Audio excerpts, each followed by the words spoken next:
This is Cross Culture Podcast with Belle Tindall and Lauren Windle, where we talk pop culture and current affairs from a Christian perspective. It's Cross Culture, and we're back. We are back with the final episode of season 2. I'm sorry, but one season just slips by. I feel like I'm watching a child grow up too quickly before my eyes. Slips our fingers. Yeah. The idea that, technically 2 years old. 2 years old. We're in our toddler phase. We are in our terrible twos, and my goodness, we are pushing back against authority.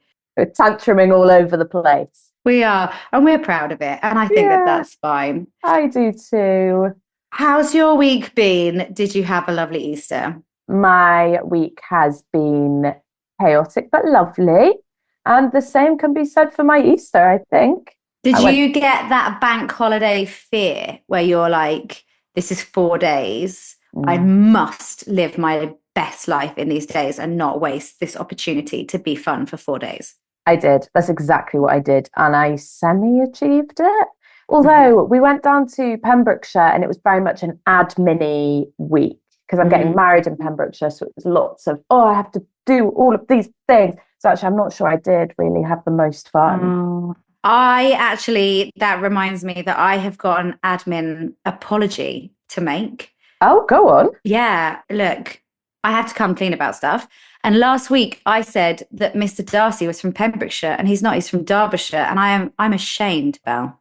You should be. Do you know what you did? I can literally see what you've done now. He's from a house called Pemberley in Derbyshire. I know. Put those words together and what have you got? I'm so basic. That's what I did. I just made it up from there. I liked it though. There for me. Did you? Yeah, and it was a fact that I loved so much. I didn't even think to check it. So maybe from now on, when I say something, we'll just take it as fact and not bother doing the research. I like that. Thanks, lovely. It's quite a special week for you, is it not? It is. Is it not? Oh, I love how you brought a bit of Pride and Prejudice into that as well. That's lovely. Yesterday, I turned 11 years clean and sober from drug and alcohol addiction. I know. That's humongous. So last year for the big 1-0. Double dig. You both had the best time and punished yourself all at once by doing the London Marathon. Yeah, for an addiction charity. I did as well. For an addiction charity. Nailing it. What have you done? How could you possibly top that, Lauren? Well, and in answer, I didn't even try. I usually do I think it was my 8 years, I got everyone to get up at 4 a.m. and go to Haywards Heath and watch the sunrise with me. And then some people even did the swimming and stuff afterwards in the park run. Mental. I did not do those things. I had coffee and breakfast and then went home to bed. That's it. And then 9 years, I hosted a pillow fight on the green by my house, got told off by some neighbours for getting feathers everywhere. And then, and so 10-year anniversary, I ran the marathon and then went straight the next day, flew off to Sicily for a little trip with some friends, which was amazing and had such a good time. It wasn't quite hot enough. So swimming in the pool wasn't quite hot enough then. But look, beggars can't be choosers. And it was a lovely week.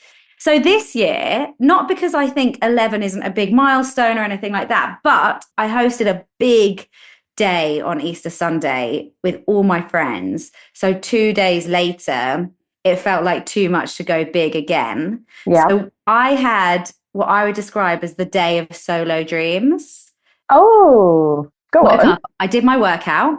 So just because then I feel good about myself. Then I took the dog to Wimbledon Common on a womble hunt. And we did a 2-hour, 5-mile hike around Wimbledon Common. It's foresty. It sounds like a common. So it's a big, Richmond Park. And there's lots of different terrain to go through. So we did that. And then I went to my favourite coffee shop in Wandsworth for Turkish eggs. And then I went to a pottery painting cafe and I painted 4 plates, each with a different non-alcoholic drink that I enjoy now. So 1 Diet Coke, 1 Heineken Zero, 1 protein shake and 1 iced coffee, which was decaf and oat, but you can't tell from the drawing.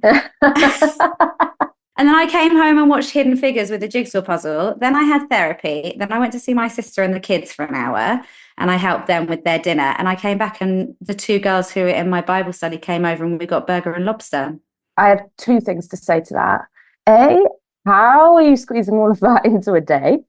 That's wild. Each thing was like 2 hours and I just kept Yeah, going. just kept counting through. Yeah. And B, is a burger and lobster a classic combination?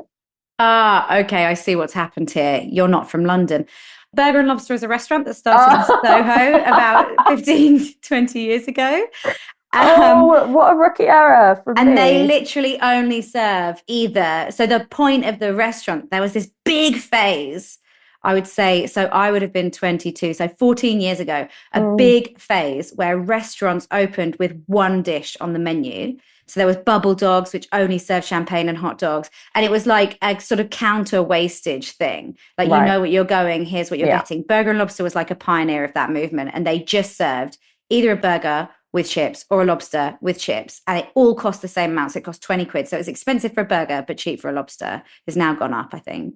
And they also did like ice cream sandwiches and stuff, like a couple of pudding options, which were good. But people flocked there. And I think it's really good for the environment because how much wastage? You've got 20 things on a menu. There must be so much wastage in a restaurant. Whereas they've just got those two. Did you have big or lobster? Is the obvious next Lobster, question. no, I had lobster. Right, here's the thing about burger and lobster. If you're in a mixed group where some people don't particularly like fish and some people really like fish, it's a great place to go because you've got two very strong options. If everyone wants a burger, just go to a burger place. Otherwise, you're getting an expensive. You're just getting an expensive burger. The only reason you go there is because you want some element of lobster with your meal, like someone does. Yeah. So we got 3 lobsters, 3 chips, garlic butter. Jobs are good. Because they would have to be really good burgers for me to choose a £20 burger over a £20 lobster. And I think it probably costs more than £20 now because that was when they just started. But at the end of the day, it's not about the burger or the lobster, is it? It's about the 11 years of hard slog. Yes, it is. To not take drugs or drink alcohol. And yay to me. If you could sum up those 11 years, I'll give you 3 words to sum up 11 years of sobriety. Agonizing beauty. I just need 2. Just 2. Perfect. I was trying to think of a word like the agonizing beauty to make it through. The agonizing beauty. I think that increasingly, I think that your relationship with recovery changes as you go through it. And I think I've got better perspective on my first sort of 5 years, which were incredibly difficult. And now it's like you're in this sort of maintenance phase, which is not easy. And it's so I remember someone saying to me like, oh, you're at 7 years now or something.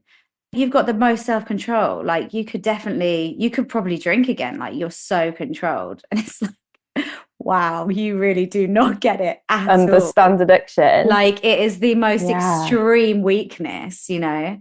But I think I see constantly people relapsing, like 16 years sober, relapsed. 13 years sober, relapse, 20 years in, relapse, because you just get cocky and you forget and you think that you're able to do it in your own strength. And maybe if I had a drink, I'd be actually fine. I wouldn't. And even if I would, it is like what I'd be risking by trying is so phenomenal that I know it's not worth it. It is like, I'd say it's the battle against complacency now, more so than the battle against alcohol and drugs. It's the idea that like I have achieved something rather than God has achieved something. Yeah. And that makes it a different kind of hard, I guess. Yeah. Because when you're in this, I mean, I don't know at all. And any comparisons I try to make probably are not at all comparable. Oh no, go on, do one. It'd be funny. No, I never ever would. Not even privately, let alone publicly. Am I gonna do anything like that? But I guess, you know, when it's really hard and it's at the forefront of your mind, that's agony, like you say. But then is it a different kind of hard when it's just this low level, like white noise, when it becomes not deafening, but the white noise of sobriety? Totally. And you can start to think, oh, it's fine to compromise on that, or I'll go there. I wouldn't have usually been around people taking drugs, but maybe that's fine now. And actually, like, I really have to remind myself that my lines are my lines for a reason. It's that, I can't remember which letter this is in. Is it Corinthians? There's thorn in my side. And I remember preaching on that verse about the thorn in Paul's side. And actually, the translation of it is more like a stake. So it's not like a thorn like on a rose bush, right? Which is like a paper cut, like it actually really disproportionately hurts, but is obviously not debilitating. This is like a stake in the ground to like put up a tent or a fence. Like it is absolutely crippling. But through acknowledging that that's there, you come out stronger because you have to rely on God every day. That is very much how I feel about being in recovery. Like you keep taking the steps forwards, you can do life, but only because of God's strength, because you know that the moment God's strength leaves you, that stake is going to take over, you know. And also what's interesting is that Paul never talks about that stake being removed. I'm never going to be in a place where I can sit down with you and have a glass of wine over dinner, and it's just one glass of wine and I'm a moderate drinker, and that's fine. And that is okay. And it's very hard for when I was in my first couple of years, when I said to people I'm not drinking, everyone wanted to know how long for. And I couldn't answer and say forever, this is me now. Because partly I thought, well, if I mess up and I relapse, then that'd be embarrassing. And partly I just couldn't compute the idea of never drinking alcohol or taking drugs again. So it was kind of like, oh, just for now, and I'll see how it goes. And then slowly that switched to, no, this is me, never. Yeah. But yeah, that it takes time to come to terms with the fact that this isn't something that I'll be healed from to be normal. It's something that I have to make allowances for and changes to my lifestyle forever in order to be able to live well. But I also do think that I'm living far better, far more well than I would be if I was still drinking and taking alcohol. So I'm very grateful in many, many, many ways.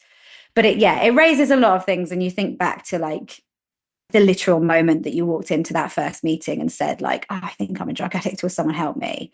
You know, like I can literally picture myself. And it was like 2:00 yesterday that I looked at the clock and I was like, I'd be home back at my flat by now from that meeting, like just sitting on the sofa, like, what am I doing?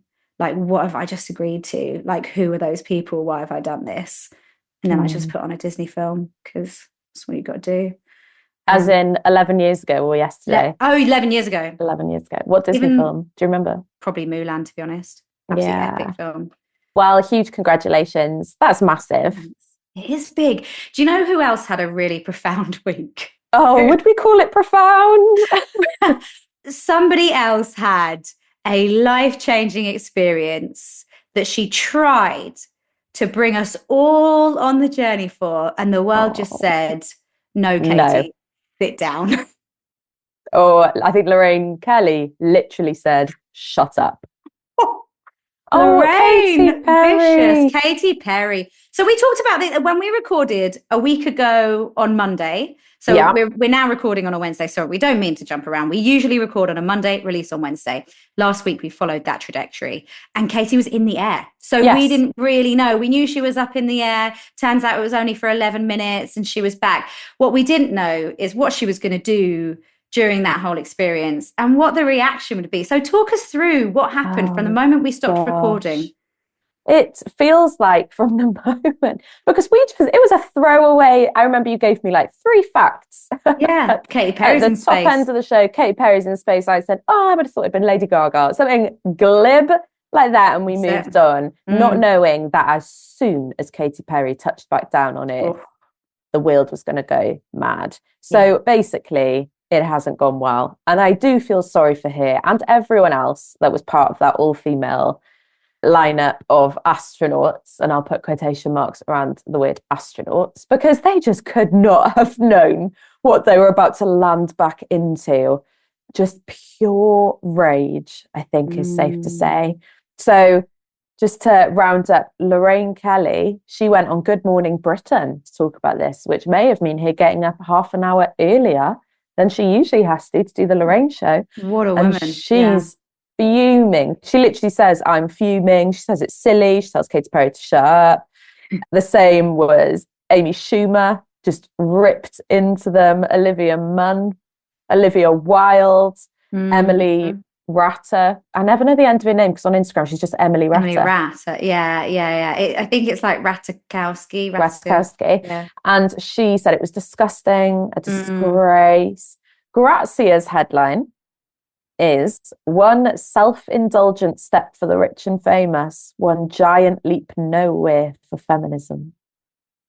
That is I mean, it's. Hey, do you know what my favorite headline has been of the last couple of months? Yeah, go on. I don't know if I've mentioned this. We weren't recording when it came out, and I don't think I brought it up. This is Rebecca Shaw for The Guardian in mid-January. I knew one day I'd have to watch powerful men burn the world down. I just didn't expect them to be such losers. Oh. To be the nerds you were in school with, is that?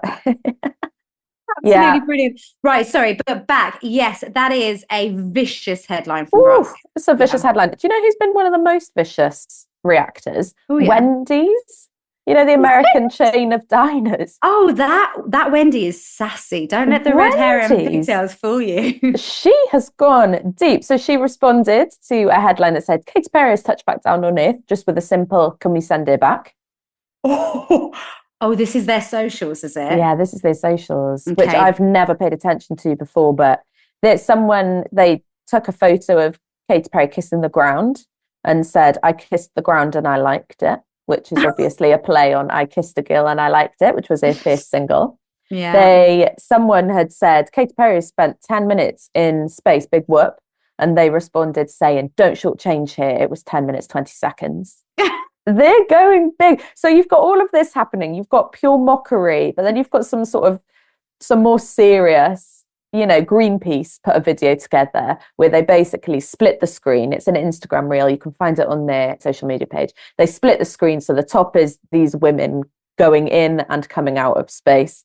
And then at the bottom, you've just got all the natural disasters that the world has faced in the past few months. And so it makes it all feel a little bit Hunger Gamesy, really highlighting the disparity of what's happening, because that 11-minute trip to space released more greenhouse gases than we will do in our entire lives.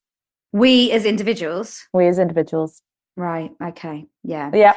And so there was that. Then it got worse because they started kissing the ground when they got off Blue Origin. They started calling themselves astronauts, started saying they were connected to love now. None of that did them any favours. I tell you what, I look, I enjoy the mockery as much as the next man.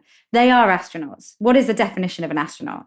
I don't know. Is it someone who flies a rocket into space, though? Okay, so then they're what, space passengers? Space. This is the thing. This is what people are saying. You just hitched an Uber to space. Yeah, but there will be people historically who've gone into space not manning the spacecraft, but to do other research, or they're in a support or administration capacity for something else associated, who had nothing to do with the actual, transport. Launching of the rocket. Who would describe themselves as astronauts. We've got a definitive definition from producer Chris. An astronaut is a person who is trained to travel in a spacecraft. They will have done like a week's training beforehand. There you go. So you're on team astronaut. Look, I just think, I don't think that we need to I think that that's a bit of a bitchy one. You know, like if they want to call themselves an astronaut, who's that? To be honest, who are they? Okay, no. If they want to, I was going to say, who are they hurting? I think Greenpeace has been quite clear about that. Yes. But calling themselves astronauts, okay, it's a bit self-indulgent, but whatever, who cares? Let them have it. Who cares? The damage is done to the environment. They can call themselves what they like. Well... The rest of the world is. The rest of the world really is. And then I think what happened is Gayle King did an interview. So Gayle King is a early morning show presenter, I think, in the US. She's actually probably most famously known for being Oprah Winfrey's best friend. Oprah Winfrey was there watching the space rocket launch, weeping. I bet she's distanced herself these days. Oh, she might have done. But Gayle King came down and she basically was like, do you know what? I'm going to hit back at all this backlash we're having. And bless her heart, made it a bazillion times worse. Oh, I love it when people do that. Yeah, so she did this interview and it was just a very quick, I think it must have been no more than 4 minutes worth of interview, and in it managed to re-annoy the entire world. So she said that what we did was not frivolous. Oh. That was her big thing. She said we didn't take a ride into space, and that people wouldn't call it a ride if it was men in Blue Origin. She then just hit out and said, do you know what? Have you guys been to space? Have you been to space? To which people have said, no, Gayle. And I think that's the whole point. We never will go to space. And then she said, do you know what? Jeff Bezos, he's not that bad of a guy. This wasn't frivolous. It's not like they just took us into space for a bit of a jaunt. And then she said, they are actually really trying to do good work through Blue Origin. They are looking for a way to take our waste from Earth and put it into space to make our world cleaner. Oh, Gail. I didn't realise that was the wider mission. Well, I didn't realise that would ever be considered a good and noble pursuit either. Do you know what, everybody? Stand down. Wendy's, calm down. Lorraine, get off your high horse. They were actually looking for a way to pollute space. Yeah, big time. And that was Katy Perry's primary. She picked up the daisy for a little bit, but mainly she was just scoping out good locations to collect a tip. She had her head to that window. Imagine Jeff just floods space with so much waste that it comes back to get us as some giant comet and we all die.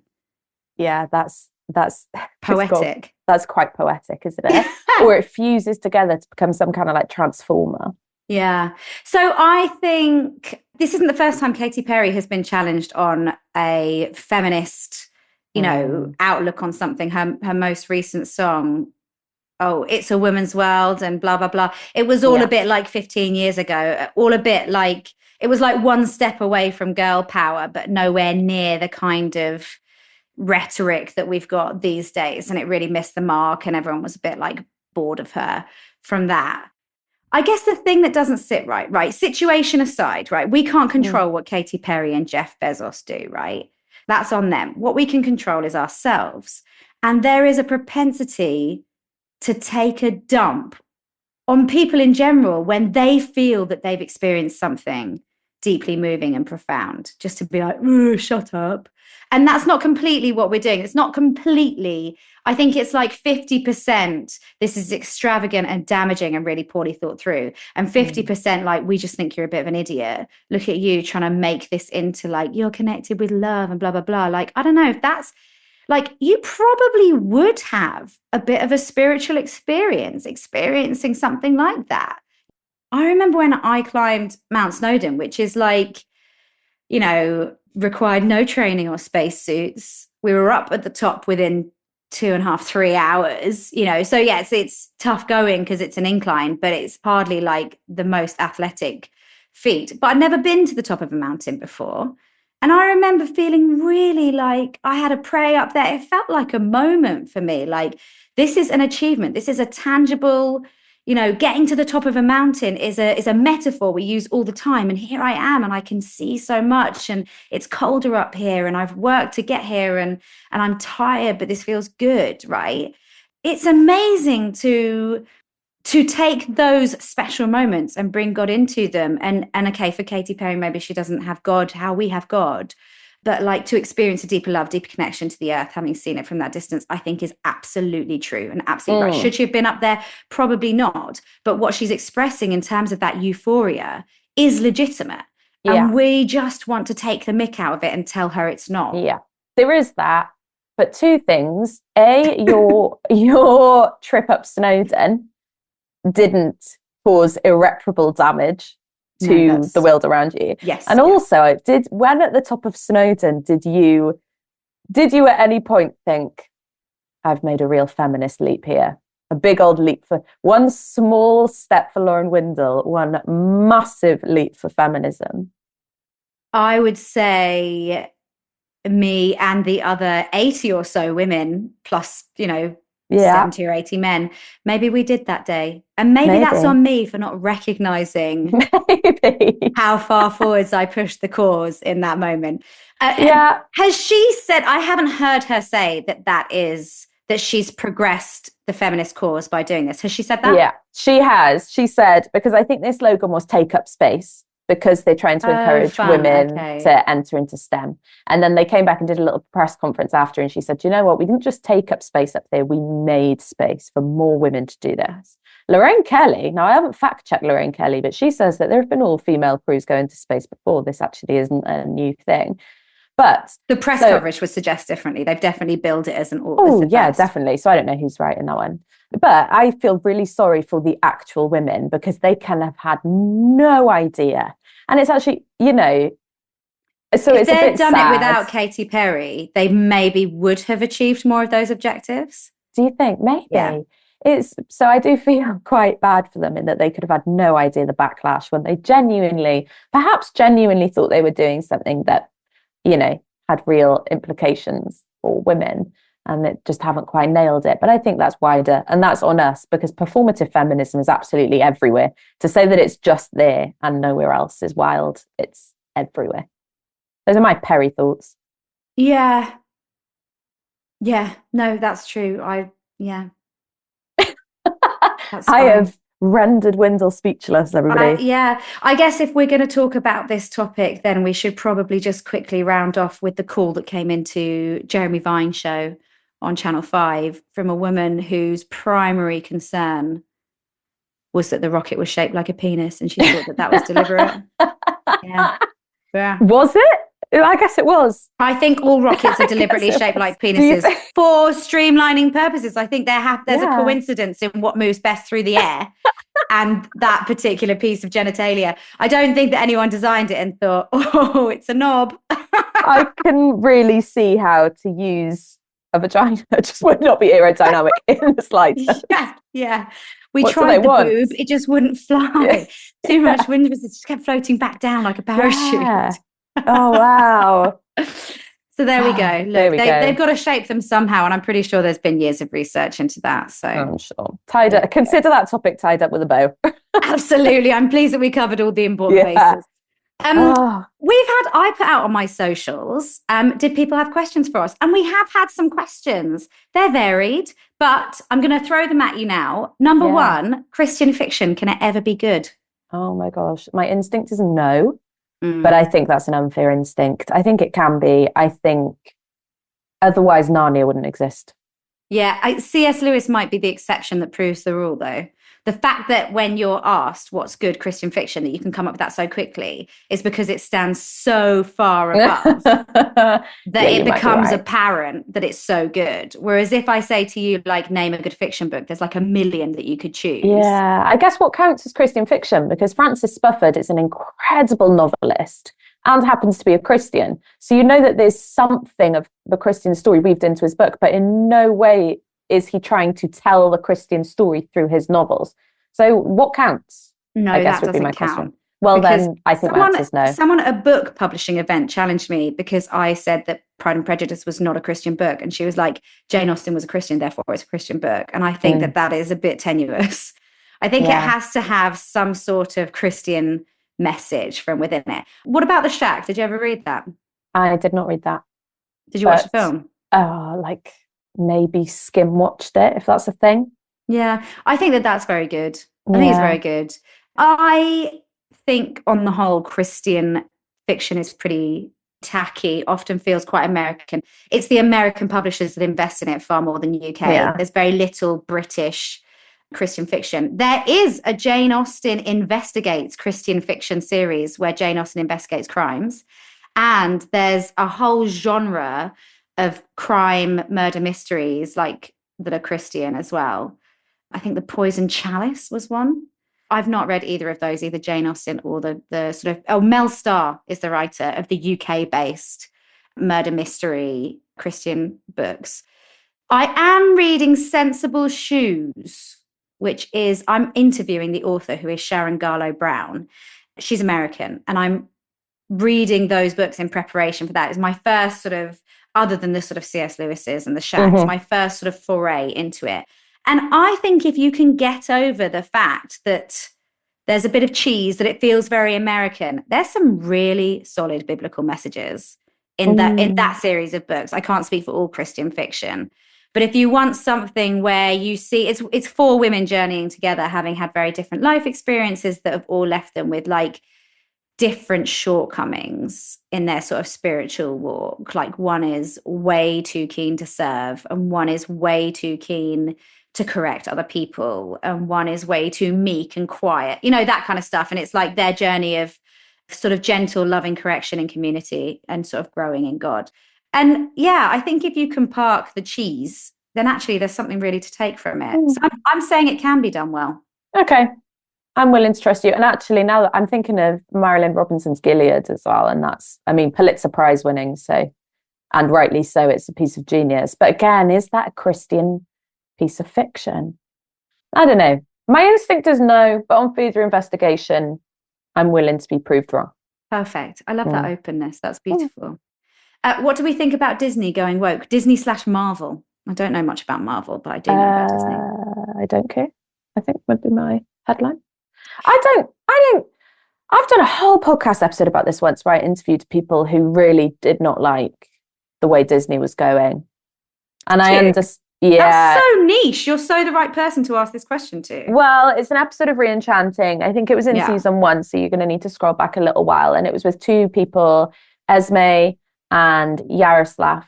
And they had very intelligent, thoughtful reasons why Disney were making big mistakes. And I take those reasons and I hold them with respect. And some of them I agree with, like no one likes to be preached at. But personally, I don't find it very offensive if they don't want to kiss a woman while she's sleeping, you know? Yeah. I think my bigger issue, so this question has obviously been asked by someone, like the phrasing of it is from the perspective of someone who doesn't think that it's correct that Disney are making decisions to be more inclusive or more woke or more conscious or more, you know, thought through when it comes to the sort of portrayals of romance and things like that, right? Because people have definitely, they use the word woke as like a sort of, as a condescension, as a weapon, right? I have no issue with the word woke. I think it's been absolutely hijacked by sort of right wing, oh, we don't want this, or you're so woke.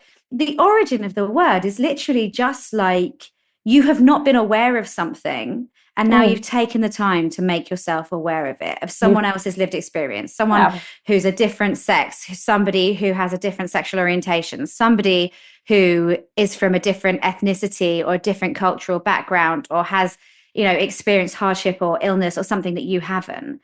I just don't see a world where taking the time to understand those people who are different from you better, to be cognizant of their challenges, doesn't mean that you have to change everything in your life, but to be aware of the impact that you have on other people and sometimes make adjustments accordingly. I don't see how that's not biblical. Yeah, I think so. You're just being awoken, which is where it comes from. Yeah, you're just waking up from a place of not understanding to a place of understanding. Like, surely the more we know, the better. I agree. So to sum up, what are our feelings about Disney going woke? I think that we can all be woke, and it's really nice. And it's really nice. Okay, great. Knock that one out of the park. Next person wants to know, did apologise because it's not a pop culture question, but just wants to know good cafes in Clapham and Tooting with good Wi-Fi. Well, I'm obviously the person to answer this, and I would suggest Burger and Lobster. Absolute genius.